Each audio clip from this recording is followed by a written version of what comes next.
commiserations on the loss. What were your thoughts on that? Not good. In terms of what? Everything. We lack the discipline. We lack the real endeavour to win a game of football. Very simple. And then we were in a position by playing poorly to be able to win it, but we just didn't do enough. And speaking of discipline, it looked like Arsenal after the match was whether it was language towards the ref or something like that. Yeah, I'm not sure what it was, but yeah, he's obviously been sent off. Yeah. How disappointing is that? Because that affects you next week. Of course. That's what I'm talking about. Lack of discipline. Not just that, but in terms of what we're trying to do on the pitch, the way we're trying to play, everyone making the right efforts. It wasn't there. Not enough to win a game of football. What would you say to him in particular after the match? I haven't seen him yet. Was there an injury to Nuno Roche as well? Yep, groin. Did it seem quite serious? Well, that's why he came off, so he couldn't continue. It was a bit disappointing because he's just got back from injury not long ago, probably about three or so weeks ago, and it looked absolutely fine. Don't know, I haven't spoken to him yet either, so don't know if he felt that in the first half or if that was something that he felt in the second half.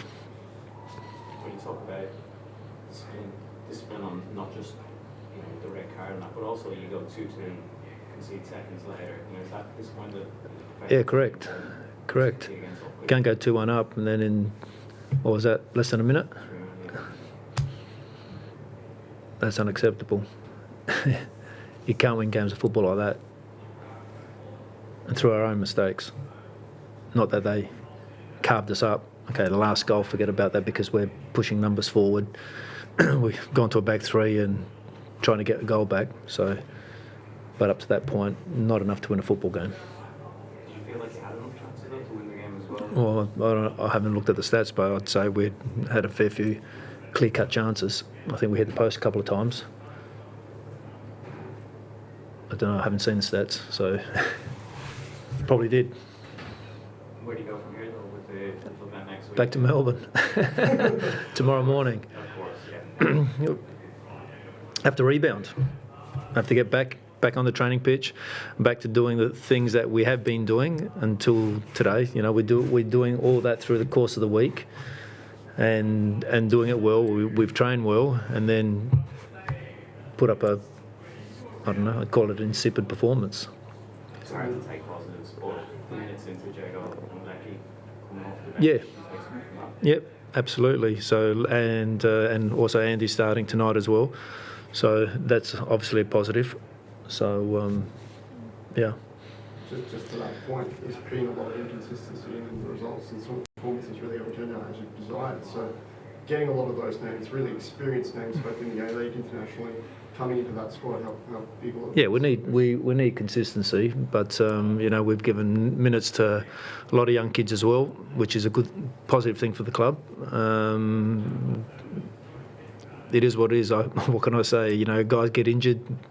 They get injured, and we have to wait till they come back. And then obviously when they come back, they're not totally sharp in terms of match minutes. So it just takes a little bit of time, and they'll always need a little bit of rhythm. Having these experiences. But we've also won without Lecky. We've also won without Naboo. We've also won without Tolgay.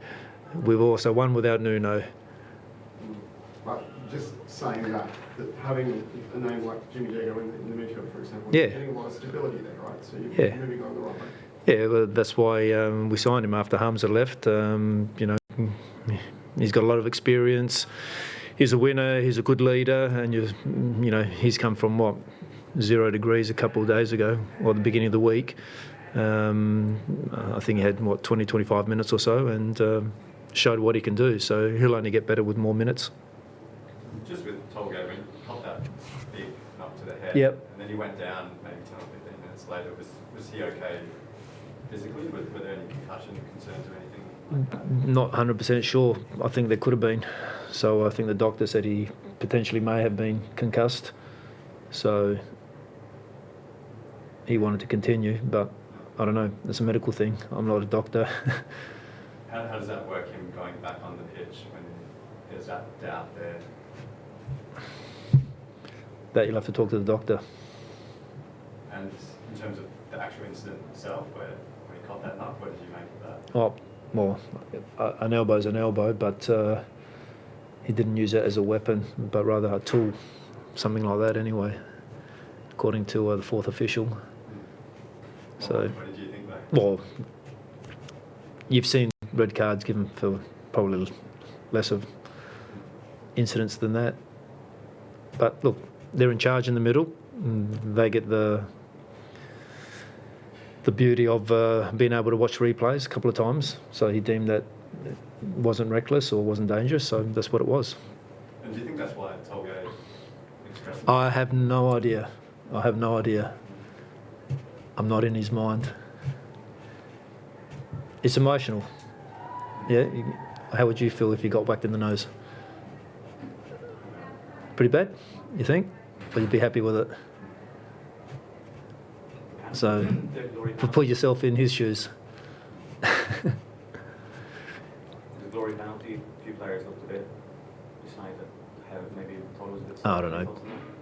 Just one of those things.